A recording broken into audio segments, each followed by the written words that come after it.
as we get to meet Farmer Andrew and, of course, your adorable calves, Bella and Daisy.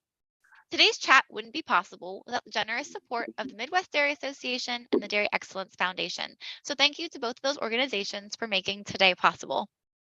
First, this live chat is part of the Adopt a Cow program. And for anyone that's new to Discover Dairy or Adopt a Cow, it is a free online resource that covers Common Core standards in math, reading, and science, all while using dairy concepts to teach those lessons. You can actually find those resources at discoverdairy.com, and we'll go ahead and put that in the chat for you so you have a quick link to access those resources.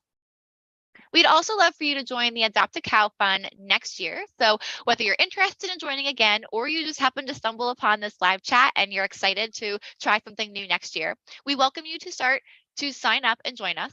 Registration will open on May 1st. So since we're not quite there yet, you can go to discoverdairy.com/adopt.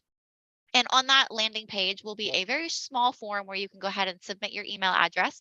Getting added to that email list will get you an email on May 1st letting you know when registration is open. And again, that's discoverdairy.com/adopt. And we'll go ahead and put that in the chat for you as well, so you have that link. Next, as everyone continues to join us live today, you'll see that live chat feature is enabled. Please feel free to keep using that chat feature. Go ahead and comment. You can ask your questions for Farmer Andrew throughout our chat. But please just keep in mind, we want to make sure our questions and comments are school appropriate and related to our chat. And I know many of you are finding that chat because we can see all of you where you're joining from. So let's just real quick check out who's joining us and give a couple shout outs to those who are on already. So we have first, right in the beginning, was Miss Nelsy's first grade class in Golden Valley at Meadowbrook Elementary. So hello, welcome, good morning. Thank you for joining us. We've got a 4th and 5th grade class from Eden Prairie. Hello, good morning. We've got Mrs. Schreiner's first grade class. Good morning, welcome. We've got a 3rd grade from Owatonna. Sorry, I'm not from Minnesota, so I'm probably butchering these names.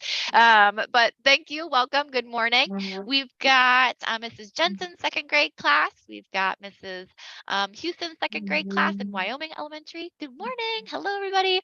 And a couple down further here, we've got Mrs. Vittorio's 1st grade class. We've got someone who adopted Bella, Mrs. Gruber's 2nd grade class, and Mrs. Hagland's 4th grade class in Two Harbors. So welcome everybody. I know there were some other ones on that list. We are really excited to have you all on board and just join us today and get to meet your adorable calves and, of course, Farmer Andrew. So without further ado, I am really excited to introduce you to Farmer Andrew. Hey, Farmer Andrew, how are you doing today? I'm good, everyone. How are you? Welcome here to the farm. We live in Hugo, Minnesota. I farm here with my dad and my brother, and we've been farming here at the home farm since 1887. So I'm the 5th generation to milk cows here, and I've got 2 young boys that are 3 and 2, and they're the 6th generation to grow up on the farm. So we're happy to be here, and we farm about 800 acres, corn and soybeans, and then alfalfa, and everything that we produce goes back into the cows. So all the work that we're doing is to produce milk here for our cows. Our milk goes to Ellsworth Creamery and is used to make cheese and cheese curds. Behind me, we've got our 2 adopted calves. So on the left, I've got Bella, and both of these calves actually have become very close in size. They're both about 48 inches tall, about 4 feet tall, and weigh right around 550 pounds. Oh my goodness. So I've got Bella here on the left, and then this is Daisy right here as well. Oh my gosh. But I cannot believe they are 500 pounds already. Because how big were they when they were first born? They were probably barely 100 pounds, right? Yep, barely 100 pounds when they were born. And they've grown fast. I think even since our last update, that's over 100 pounds difference that they've added. Yeah. So anyone that's got their growth chart hanging up in their classroom, you can go ahead and chart a new level for them because they're about 7 months old now. Is that right? If I'm right, Andrew? Yes, that would be So correct. yeah, so 7 months old and they're about 4 feet tall or 48 inches and about 500 pounds. My gosh, they look beautiful. You know, they kind of almost look like twins. Are they related at all? Because they look very similar. They are very similar. I've actually had to make sure that I'm taking pictures of the right one when I do the updates. But yes, they're actually on. They have the same dad. So both of these calves have the same dad and a different mom. Oh my So goodness. some of that color and stuff, I'm sure, is coming from their dad's side. Oh, look at them. They look so cute. They've been a lot of fun following this year, Farmer Andrew, and I know we've really enjoyed the pictures. So we know how big they are. What are they eating right now? And drinking and things like that. So they have full access to fresh water all the time. This is some of the feed that they're getting. So they have this grain in front of them at all times. Mhm. There's corn in here, and then these pellets are all of their vitamins and minerals that they need to balance their diet. So this is a fully balanced food ration. So they're getting this, and then, like I said, fresh water at full time. And then they have free choice, we call it, which just means full access to hay outside as well. So between the grain that they eat and the hay that's outside and then water, that's what these guys have in front of them at all times right now. Oh my goodness. And I know you mentioned that one calf was kind of always like 50 pounds behind the other, but I think you mentioned right before we went live that they're almost identical now, which means one of them must have been eating an awful lot of grain. Which one was the Right. one that was behind and caught up now? I'm pretty Daisy here was always a little bit behind Bella in size and even height. So she was always just an inch or two shorter and about 40 or 50 pounds lighter as they were growing. And yeah, just like you kids in school can go through a growth spurt, they must have hit one too because they're almost exactly the same in size and weight Oh my today goodness.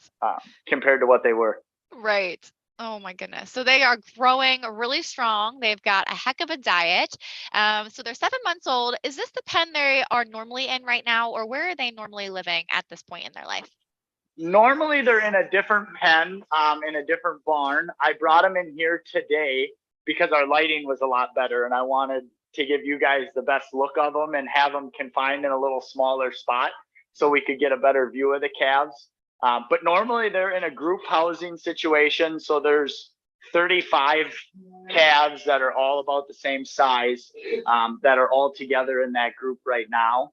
And then long term, they will continue to move with those herd mates, and they'll go from there into one other pen. And then at that time, they'll get bred to become pregnant and have a baby. And then they'll join the milking herd with the rest of our cows. We milk about 170 cows here at the farm. So these will eventually become two of the 170.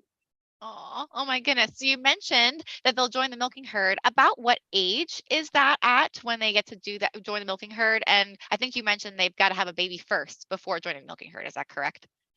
That is correct. They will join the milking herd right after they have their first baby. Our goal is for that to happen right around 2 years of age.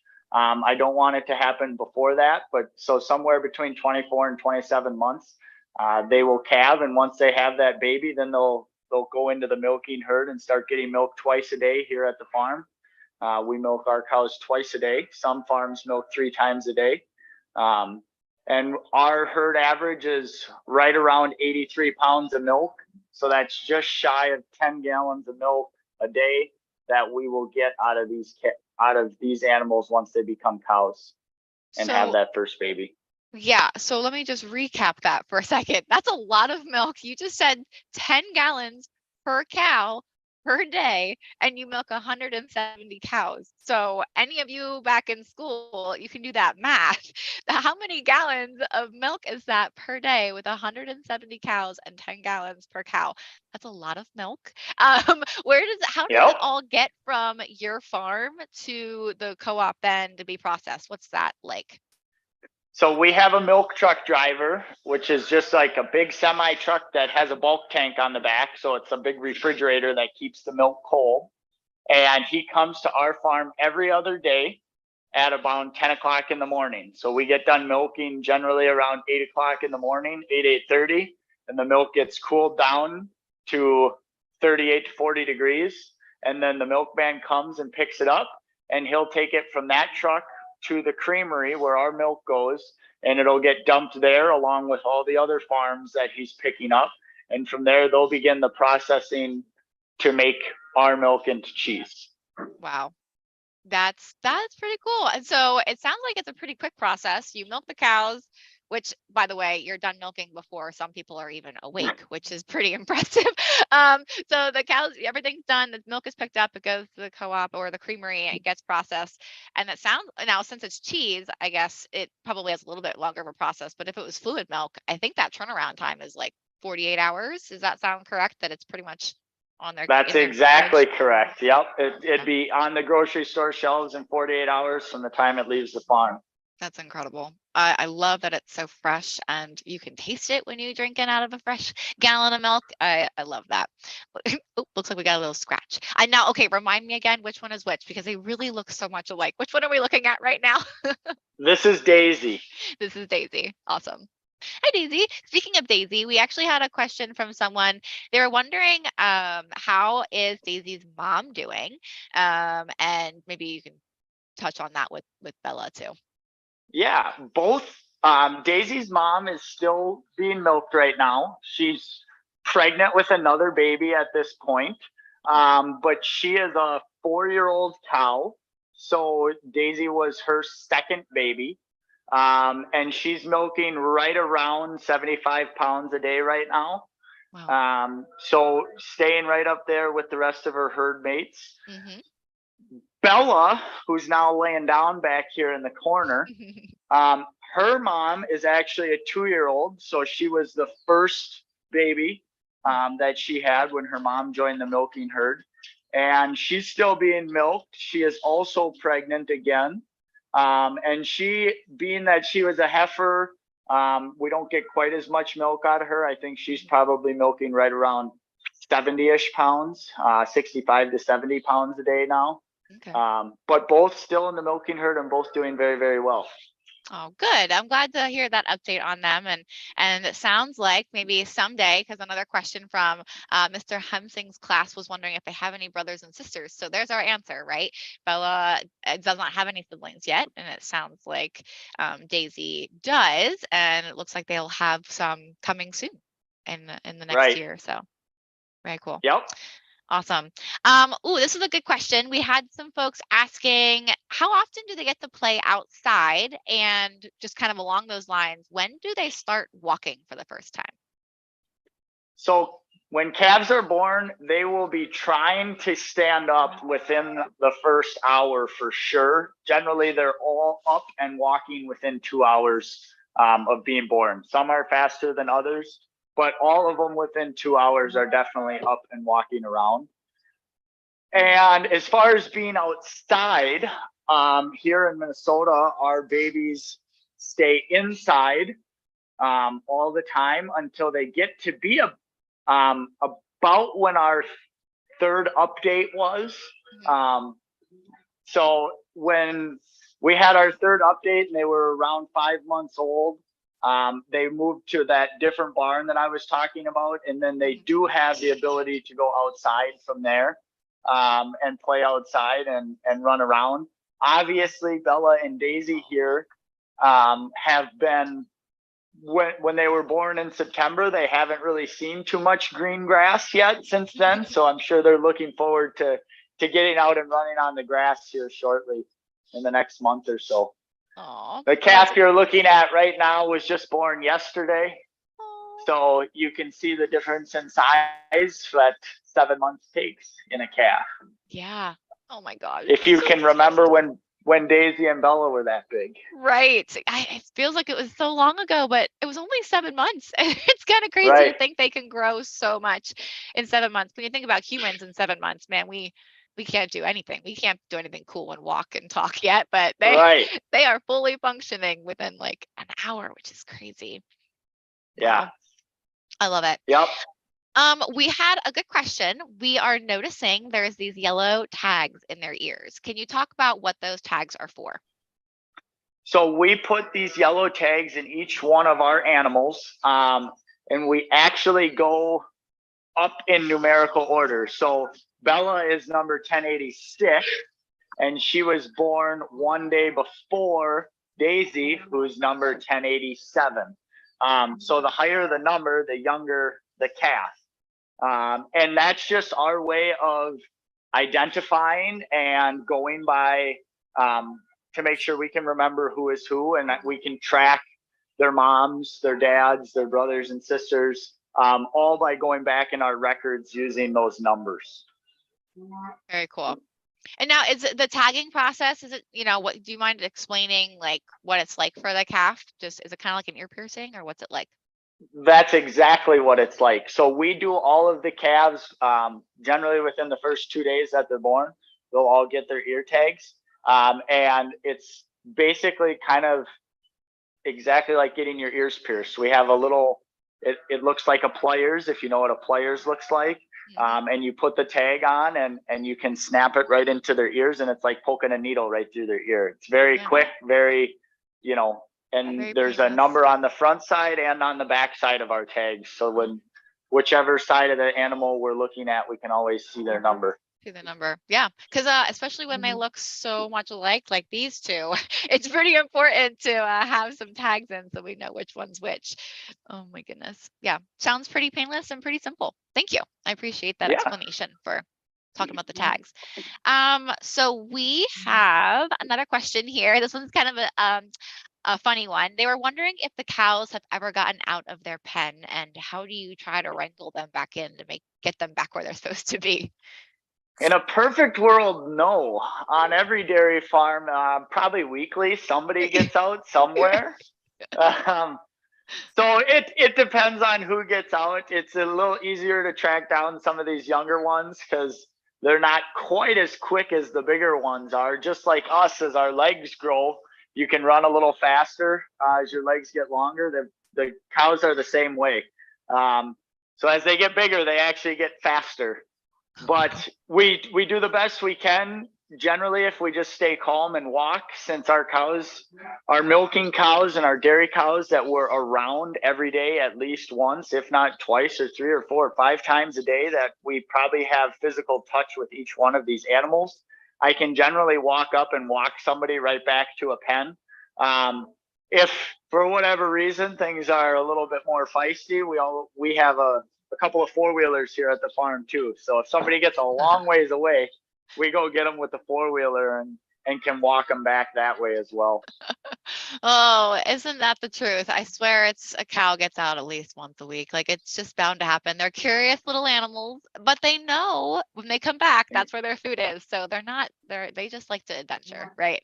And there's a lot of times when somebody gets out, I can do something as easy as just getting a 5-gallon bucket of their feed, and you can shake that and they know it, and they'll even come running right back a lot of times too.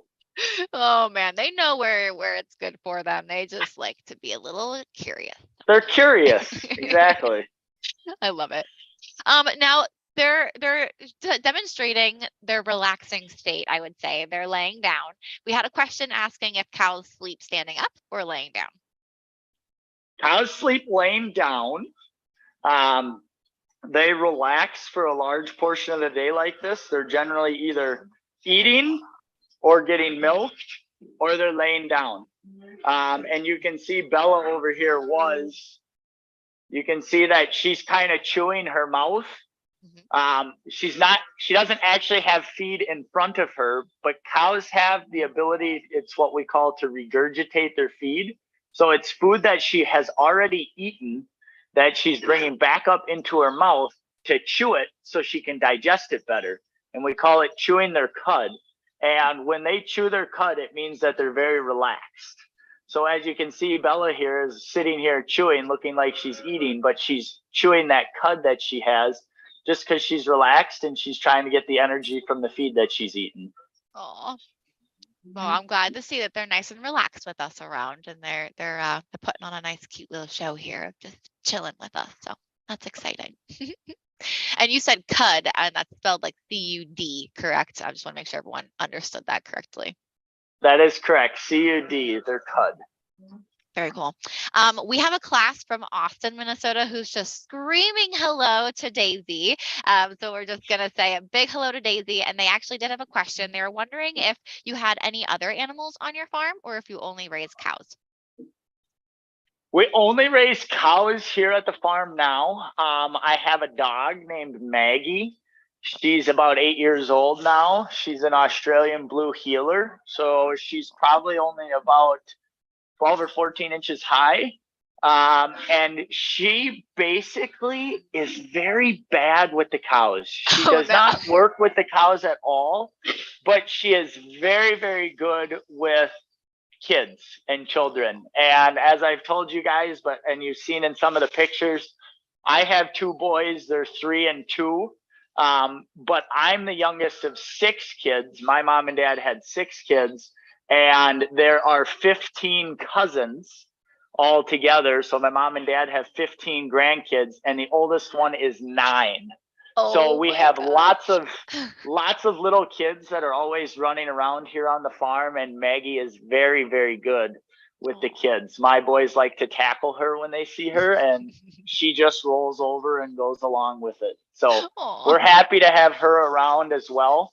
We used to have chickens, but we no longer do that anymore. We've been milking more and more cows, it seems like. Gotcha. And we just don't have the time for some of those other things anymore. Yeah, that makes sense. Hey, you can focus your energy on taking care of these girls, and clearly they're happy and healthy. So sounds like you're doing it right. Sounds like you made the right decision. Yeah. We had just a couple of questions, like about general things about the cow. So do they ever get any treats? What's their favorite thing to do? How do you know when they're happy or sad? Just some general things like that about the cows. Yeah. So like I said, when I look at the cows, and part of what I evaluate is them chewing their cud like this. Mm-hmm. And that to me means that we have a happy cow. If they're not feeling well, if something is wrong, you won't see them doing this. Gotcha. So that's a good way to evaluate as well. You can also tell from the position of their ears. A lot of times if you have somebody that isn't feeling well, their ears will droop down towards the sides of their face more. They won't stick straight out to the sides like they are. So we can do it like that. As far as treats and those kinds of things, other than being a treat when they get out of their pen and go start eating the grass, because everybody likes to eat fresh grass. But our cows, when we milk them, we give them soybean meal, which is a protein source. And I top dress that to each cow individually, so I know which ones are getting how much. And depending on how much they're milking, I give them more or less. And that's kind of like their candy or their dessert. And they gobble up that soybean meal like it's candy. And they'll stand in the barn and moo at me until I feed them that, because they're looking forward to it. Aww. So that's what they get for their treats. Otherwise, like I said, young calves like Daisy and Bella here are mainly in the barn and waiting for the grass to grow so they can go run outside in the pasture as well. And all the cows look forward to being outside, especially as it gets a little bit nicer. Sure. But that being said, it can get too hot for the cows as well. And when it gets hot, they will all come back into the barn because it's actually cooler inside the barns than it is outside. Right.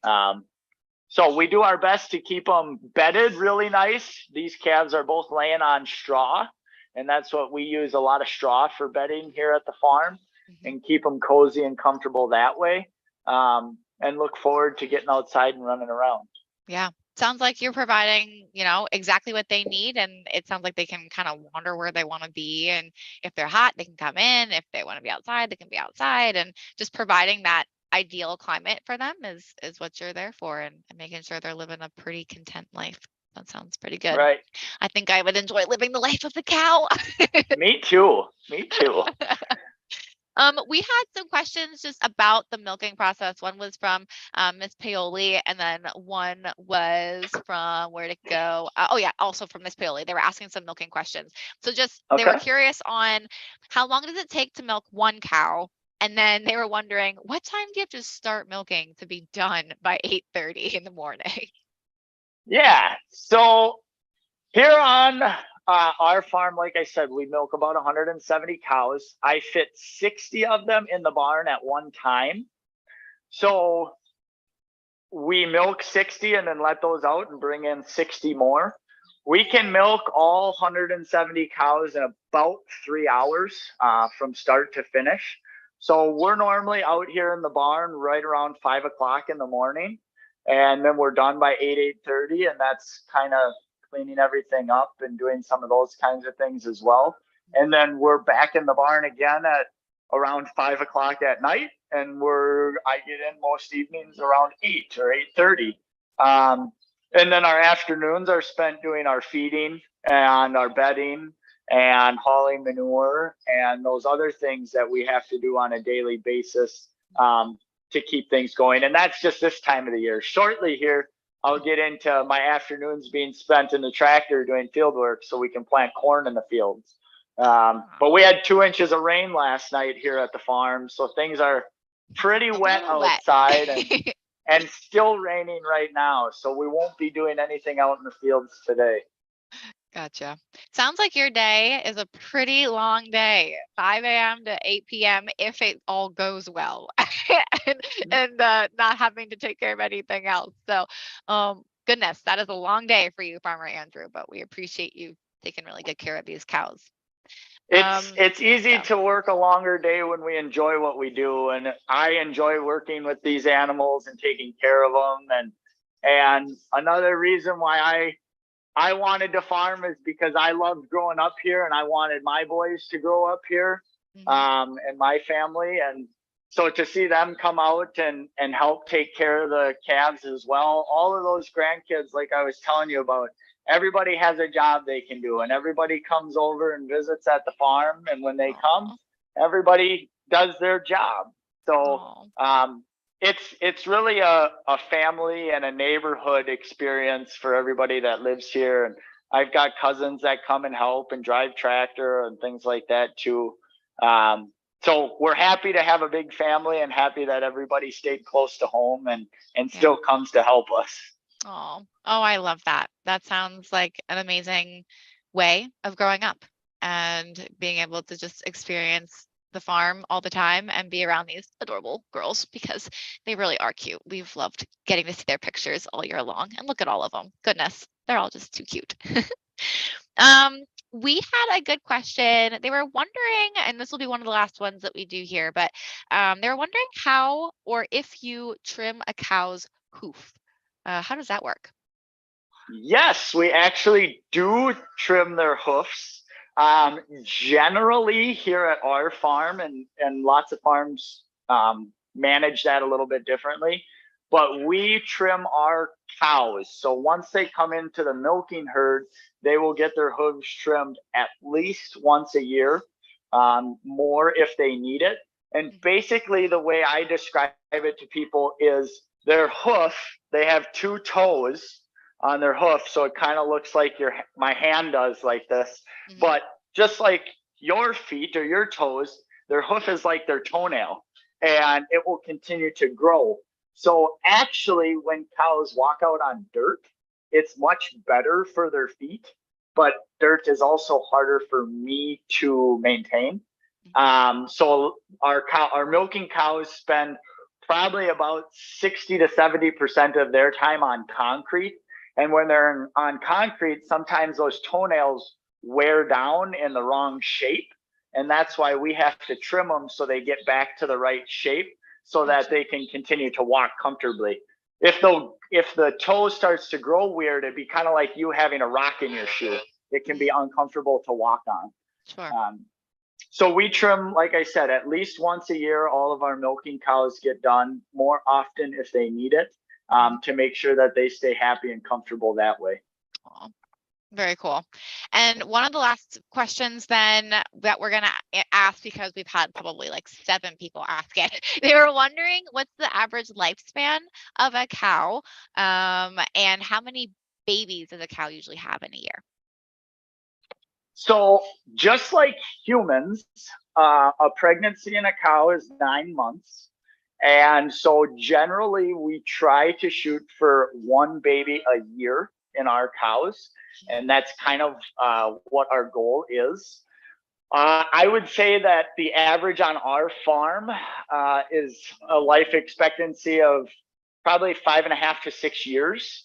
So that means those cows are having 3 to 4 babies in their lifetime, and then from there they move on and become meat and other sources of resources for humans as well. Um, but yeah, so right now, I mean, 1124, I think, was the calf we showed you earlier that was just born yesterday. My oldest cow is 402, and she'll be 10 years old here in June. So that's kind of our range on the farm today of what our youngest and oldest animals are like. But that's kind of what we can expect out of them. Yeah. 1 day old to 10 years old. That's awesome. And I think I've heard like 10, like 1 year for a cow is on average like 10 years for a human. So that cow is almost Yeah. 100 years old, which that's a pretty old cow. She's Yep. doing really good. Exactly. Farmer Andrew, we have absolutely loved getting to chat with you and see our girls. And I love that they were just so relaxed and we could just hang out with them in the pen. This was a lot of fun. And you all that have joined us today, I see all of the millions of questions. You guys rocked it. I know there's so many other questions. We are going to copy those questions and we'll try to send some responses back to you when we send out the recording to you later. So we'll try and get some of those questions answered that we didn't get to today. But Farmer Andrew, as we wrap up today, do you mind telling us, and we touched on it a little bit, but what's your why? Why do you do this every day? It's a long day and I know you love it, but what's the ultimate why to what you do? My ultimate why is probably it boils down to passion. And I have a passion for what I do and a passion for the way that I grew up. And I love what I do, but more importantly, I think for each and every one of us, we want our children to have a better life than what we had, right? And I had a good life, but part of the reason I had a good life is because I was growing up here. So Right. not only do I like what I do, but I also love the fact that my kids get to grow up here. They get to run around. They get to be, ride in the tractors with me when we do different things. They get to be around when we milk cows. My boys will come out in the evenings and help milk cows for a while sometime. And really just the family tradition that we have going on here and the legacy that we can build as a family farm that started in 1887 to be able to continue to do what our family has done for almost 150 years. I love that. That heritage and that legacy that you have been able to leave on your area and just that impact you've had on the community for that long. I think that's just incredible. I mean, how many businesses can say they've been in business that long? And I think a lot of dairy farms could. And I think that's a pretty cool story that the dairy industry as a whole can tell. But I love your passion. I love everything you guys do on your farm. This has been so much fun following you guys and learning about you and learning about your cows. So thank you, Farmer Andrew, for everything you did this year. Clearly, you have happy, healthy cows, and they're making delicious cheese, which is really exciting. So thank you so much for your time today and this year for being part of this program. This has been a lot of fun. Before we tune off today, is there anything else that you want to share with everybody? I just want to say thank you to all of you guys for following along with this program. I had a lot of fun doing it. I actually have a background and a degree from the University of Minnesota in agriculture education as well. So I love sharing this story of the farming community with everyone and anybody that takes the time to listen. And I just appreciate that you all have taken the time to listen to the story Yeah. over the course of this program. Yeah, agreed. And I'll echo that. Thank you, all of you, for being part of this program. It's been a lot of fun having you. You really all had great questions. So thank you so much for being so attentive today. I hope you've enjoyed this program. We really look forward to having you in the program next year. Reminder, May 1st is when registration will open up again, and we'll start the program again in October for the next school year. So thank you all for joining us today. And one more time, thank you, Farmer Andrew, for just being an amazing host farm. This has been a lot of fun. All right, everybody, we will see you in the program next year. Take care. Bye, everybody.